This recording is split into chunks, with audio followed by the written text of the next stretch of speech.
Hello, everybody. Welcome to Geek Impulse. I'm your host, Joshua Sexton, as usual, and I am here with the amazingly talented Panou. Correct? Did I say that again? I know I asked ahead of time, but again, such a unique name. I didn't want to slaughter it. That is correct, and thanks for having me. Awesome. So you do stunts as well as acting. You've been in the industry for well over a decade. I would say the precise amount, but it would probably make you older than what you actually look. Right? You look very young and healthy. So I don't want to go too far into that. But also, I want to get out of the way because it's not about me. It's more about you. Why don't you go ahead and introduce yourself? Say what you want as far as how long you've been in the industry, these types of things, and what you've been up to. Again, Panou. I've been in the industry for a long time. I'm an actor, I'm a producer, and I'm a stuntman. And all things that I enjoy very much. And, I look forward to keep doing for as long as I can. So a lot of people don't know. So you do acting, like you said, and you've done stunts for different kinds of films. One thing that I wanted to first ask about was the stuff you did in Wolverine back in, I believe it was 2009. Do you mind elaborating how it was like working on that film? What were some of the things you did? And maybe something that we didn't know about the film, or maybe isn't really talked about, that you can you can reveal to us. um, it's a lot of fun. It's a lot of fun. It is dangerous. Don't get me wrong, but we have such great stunt people and stunt coordinators and riggers that it makes everything as safe as humanly possible. And when I did Wolverine, that was just a blast. I mean, to be part of that universe, first of all, is amazing. And then to work with people like Hugh Jackman and so forth, I've been doing this for a long time, but every once in a while, even I get little stars in my eyes. And it's like, I can't believe I'm working with Hugh Jackman, and you get all excited, but you got to play it cool. You can't let that bubble out. And we just got to do some amazing stuff, like that first big scene in the movie when they go to that compound. It's just really cool. Yeah, that's you touched on it a little bit, and I think not everybody asks about it or wants to talk about it, but it's a real thing. And that is, potential injuries, the safety of it all, being a stunt person, even when you're doing acting, even if you're not doing stunts, you can trip over cords. I mean, I know it sounds a little silly, but there's a lot of stuff that goes on. There's tape on the ground for a reason. It might be covering up a cord. It might be, where you want to stand in, these types of things. Have you ever been injured? Were there close calls? What have you found is paramount in your profession to really keep you safe, but still be able to do those stunts? You know what? It's the people and the rules that are put in place. I mean, the stunt community is small, and they look after one another. I mean, the amount of prep before we do even a simple stunt is amazing, so that everybody knows what's going to be happening. Everybody knows the order it's going to be happening. We practice, and we get it right 99.9% of the time because of the safeguards, because of the practicing, because the coordinators are on their game, and they have to be. I mean, the stuff that I've done in Canada, amazing people. The stuff that I've done in the US, amazing people, and they're there for a reason. Is there anything different? It's all the entertainment industry, but I imagine when you're doing stuff in another country, another city, things like that, right? There are probably these subtle differences or nuances, maybe because some regulations aren't, or necessary regulations, but rules on set may be a little bit different because you might be able to get away with something that you couldn't somewhere else, right? So what has been, you found has been the difference working in Canada, Hollywood, what have you? What has been some differences that make it unique to that area? I think the only real main differences are maybe what people call certain things and how to do it. In terms of stunts, it's the same throughout the industry. Whether you're working in Canada, whether you're working in the US, whether you're working in Europe, you follow the same rules and guidelines. So you're never unsure of what's happening and what will be happening. I mean, people may call it something different depending on where you go, but you know what's going on. And again, you do so much preliminary work before you do anything that you know exactly what's going on 100% of the time. I mean, and I know people have seen some of the behind the scenes work of you know, some of the big budget films, and all that work is there on purpose because it may be a $300,000 shot that you'll want to get right the first time. And so again, it's just like practice, practice, practice, practice, and then you go. Got it. Yeah, it makes sense. And with that being said, you know, I still want to talk about what you're doing now, but I want to sort of diverge a little bit and go back to, you know, what it is that you, two questions. What was it that you did before you started getting into acting and stunts and all that? And then the second question is, what inspired you to do this? Let's go with the inspired question first. When I was young, I used to need to get away, you know, because growing up is just hard in general, you know, trying to fit in and be part of a group and all of that type of stuff. And whenever I found it hard for me, I would sit down and I'd watch a movie. I'd sit down and I'd watch a TV show and be taken away in that hour or 2 hours of pure enjoyment. And I thought, this is really cool. I would love to be able to do this for somebody else that has a hard day. They want to sit down and they want to watch their favorite show. And it just makes things so much easier and better, and feeling like, okay, all right, I can, you know, brush this off and, you know, I can get back to what I need to do the next day. But for this hour, I'm just going to sit back and relax. And I just wanted to do that for other people. And that's actually how I got into acting. You know, I started in high school, and then, you know, I did it in university, and then, you know, I did it for real. And it was just such a great feeling. And I still feel that now. There's nothing I like more than when people tell me, you know what, I loved you in such and such. You know, I watched it with my family and it was just great.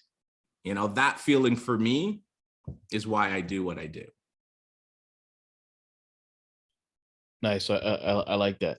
So I guess that kind of answers the other question too, right? What you did before. So you did university, things like that. I think it's pretty awesome. A lot of people, you know, still do acting from their youth. I know me, for example, I did it in high school, then I joined the military, and then I did it when I got out. Mostly because I was very much like a robot, and I wouldn't be able to talk with you right now like I am, right? So the reason why I bring that up is because I think people don't realize just how much the arts, such as theater and things like that, really help you to mold who you really are, right? And it also allows you that freedom of expression to really convey what you want to convey to the world, right? What has been probably the most profound aspect of what you're doing that you were like, wow, this is who I am, this is my message to the world, these types of things?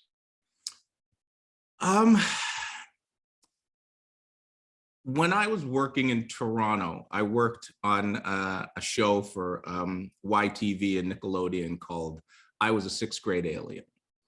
And in that show, I basically played a bodyguard of an alien that came to Earth, and they put him in sixth grade. And I was his bodyguard while he went through all of his sort of hijinks and stuff. And I remember being on the streetcar in Toronto. I think I was going for groceries or something. And two little kids just jumped out of their seats, and they must have been 6 years old or 7 years old. And they were like, "Oh my gosh, it's McNally. It's McNally. Mom, it's McNally. Can we go up and say hi?" And I'm telling you, my heart just broke, because these kids saw something that just changed their world. And that was me. I got to be a part of that happy change for them. And it's like, yeah, this is good. I like this. That's a beautiful story. A lot of people don't realize, just how much pop culture, entertainment, these types of things really affect the lives of people in our day to day, and I think that's a beautiful thing for you to be out and about, unassumingly just doing your thing. And the next thing you know, you get noticed, right? I think that's a pretty cool thing, what has been, maybe the hardest part about stunt work. And I know you do acting and stuff, and that's great, but I think the stunt work too is something that doesn't really get a lot of recognition, because it really is instrumental in the way everything flows in a film. What has been that for you? My love of stunt work actually goes back to the fact that when I started acting, there were no Black stuntmen. So there were certain things that, unless I learned how to do it, it wouldn't get done. They couldn't bring somebody in, that wasn't necessarily Black to do the stunts. And so that's where I started with stunts. And then once I started doing them, I realized I enjoyed them more and more and more and more. And as I'm doing them today, it's just an amazing thing, because they're so crucial in a lot of things that we see. And I mean, even if you're doing a drama, the main thing that's important is your main actors. You want them to keep doing what they're doing. And so that's why you bring in stunt performers, so that we can keep the show going and the main actor doesn't, hurt himself, hurt a leg, hurt an arm, and then the production has to stop. So the fact that we can seamlessly come in and do those little things that make the whole movie work is pretty cool. And I know that stunt people don't get a lot of recognition for the work that they do. And the funny part is they're not supposed to get a lot of recognition for what they do. Because if you start noticing the stunt performer, then something's wrong a little bit, or just wasn't quite right with the edit, or this or that type of thing. We enjoy the fact that we get in, we do our job, and we make everything look seamless. And that's a great thing for us when you just can't tell.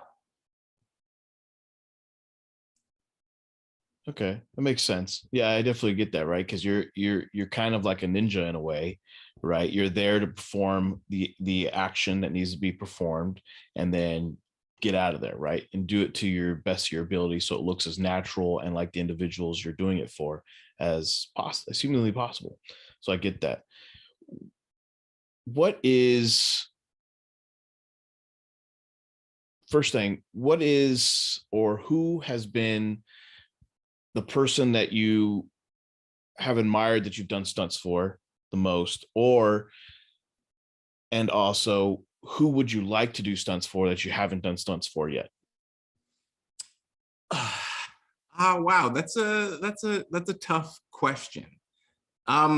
Because just working with different stunt coordinators in general is really cool, because every coordinator has their own sort of look and feel to the picture or the TV show.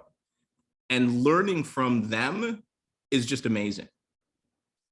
And there's a lot of great sort of stunt coordinators and people in that industry that would be great to work with or work for, but it's not necessarily something that you get to choose. And so I guess in a roundabout way, I just like to work. I just like to work with whoever, whenever, and just sort of soak in what they're offering. And so for me, whether it's a big budget or a small budget, it doesn't really matter. It's the learning. I mean, it's one of those things that if you're not learning, then there's something wrong.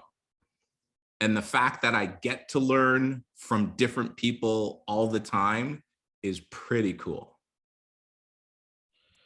I get that.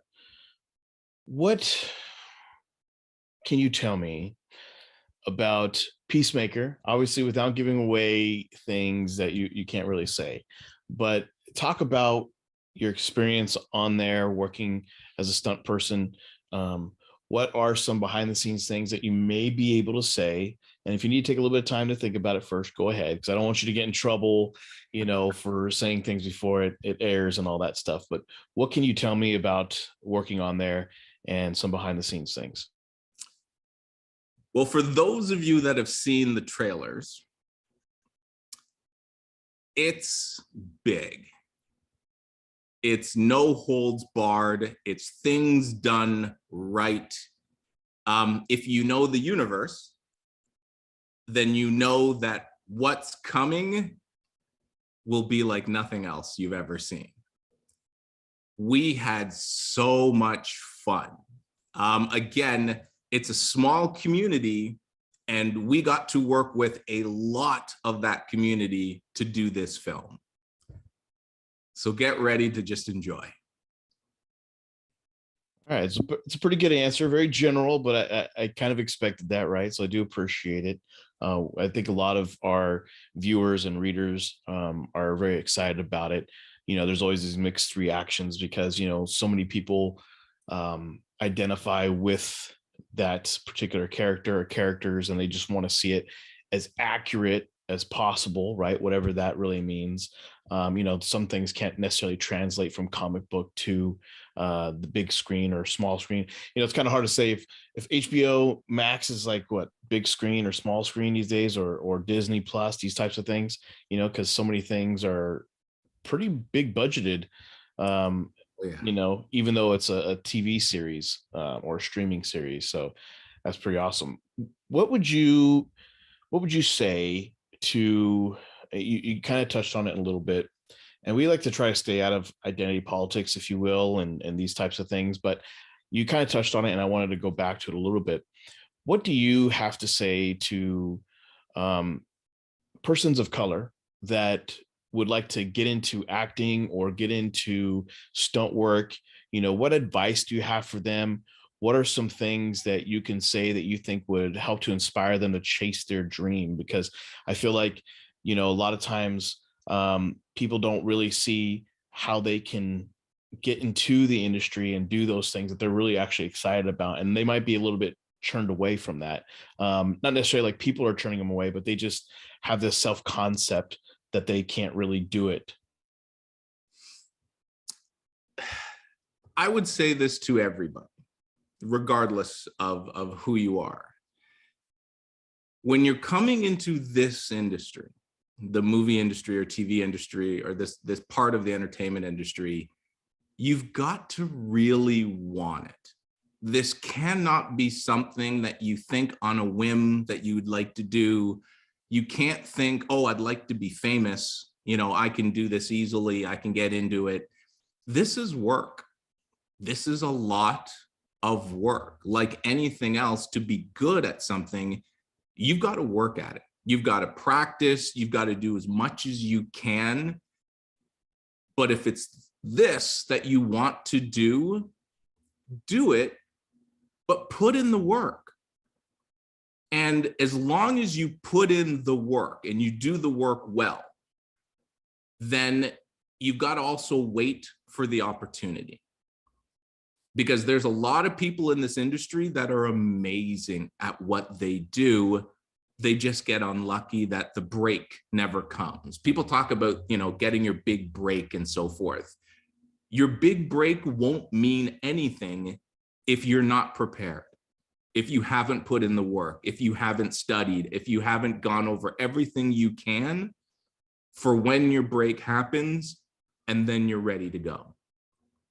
So definitely follow your dreams, but understand that dreams in this industry, they actually come with a lot of work. God, I think that's a great explanation to those individuals who actually want to get into the industry. And I definitely can concur that. And again, sorry to talk about myself a little bit, but I was on Weeds season 3, episode 3. I was the only prior service military, aside from the stunt coordinator, who was a major in the Marine Corps. And he asked for anybody because they were doing stunts. I'd never got credit for doing the stunts on that show, but it's when the main character, her brother, goes to boot camp for the Army, and he had them do the stunts, right? And I had wanted to break into the industry, and I was doing background work. And the reason why I'm saying this is because you never know when that opportunity might come. I was making minimum wage as background. I go, and he tells the director, okay, have them do the obstacle course. Then he goes, Marine, do the obstacle course. I did the obstacle course. They're like, wow, okay, he's doing the stunts. But the brother and sister got credit for it because they did do some things. I didn't get it, but I got the pay. So the pay went from minimum wage to several thousands of dollars for literally like 15 minutes of work. So I say that because, again, piggybacking off what you say, it really takes hard work, but that hard work pays off in ways you may not know. You never know when that opportunity may come. You may go to background, then do stunts or get asked to do lines. But there's also those moments where you might do something and then it gets edited out or something like that. And in those cases, what do you have to say to individuals that, hey, they got a line in a film and then it gets edited out? So what do you say to those individuals to keep them going, to have them persevere in a situation like that? That's a tough one, because that works on who you are. And I can't count the amount of times I've been left on the cutting room floor, where you've done some amazing stuff, but the story can't fit it in. They had to go a different way with how they wanted the look of the movie to be. And when that stuff happens, you just have to take it on the chin and realize that that's just part of the industry. It will happen more often than not. Again, until you actually see the finished product, nothing is promised. Absolutely nothing. And you just got to keep going.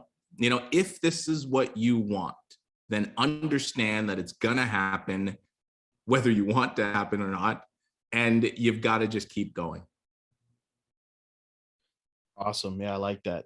Definitely truth there.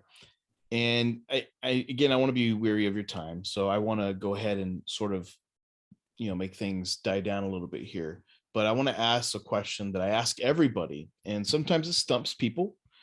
And if you've seen any of my videos, you'll know what I'm talking about. And that is, what is a question in which you wish you have been asked out of all the interviews you've done over the years that no one has ever asked you, but you wished was asked? The question that nobody has ever asked me that I wished was asked would be,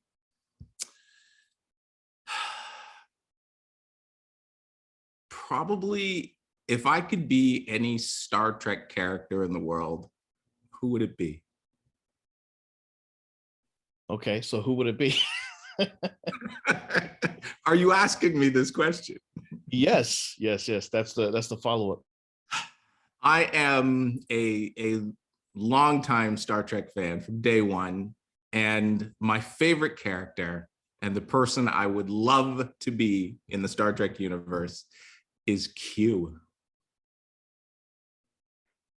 Elaborate on that just a little bit. Q has such a wide range of things and people and characters he can be. And for an actor, oh, that is the candy store. Got it. Okay. Awesome. Well, I appreciate that. And before we go ahead and tell everybody where they can find you, where they should look for you at next. And yeah. Basically, you can follow me on Instagram and Twitter and, all those great things. I've got some good stuff coming out next year. So just keep an eye out. There's some fun stuff happening. Awesome. Okay. Well, we'll have to definitely, obviously we'll keep in touch, and, we'll probably have to have you come back again some other time to chat some more. So again, I appreciate you, Panou, right? You got it. For coming on here and, talking with me on Twitter. That's how we got this thing going. And I really appreciate you and everything that you're doing. And I wish you the best of everything and continued massive success. And yeah, so thank you for being here today. Well, thanks for having me on. Much appreciated.